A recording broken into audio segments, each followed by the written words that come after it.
Setigbo wípé ọmọ Yorùbá ti bọ́ lóko ẹrú látètè kọ́ ṣe màdé láti kọ́ ohun tó ṣẹlẹ̀ ló fi dàbẹ́ ní wípé afọ́ àmọ́ nísìnyí báyìí adẹ̀ ti bọ́ mọ́ wọn lọ́wọ́. Máa bọ̀ Adélé máa bọ̀ ìjọba ọmọ Yorùbá máa bọ̀ Adélé máa bọ̀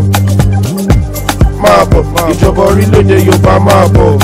Ní 2022 a ṣe 5 million petition pé ọmọ Yorùbá lè kúrò nínú amalgamation self-determination ẹ̀tọ́ wa ní láti di nation.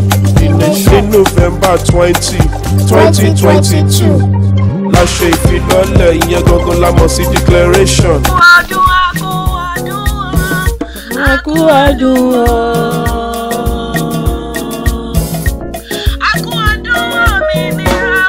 àwa ọmọ aládé a ṣe púpọ̀ rẹ̀ o.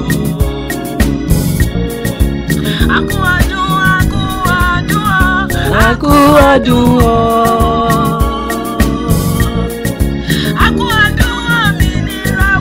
àwa ọmọ Yorùbá ẹ̀mí wa a ṣe púpọ̀ rẹ̀ o.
A ṣe púpọ̀ rẹ̀ o.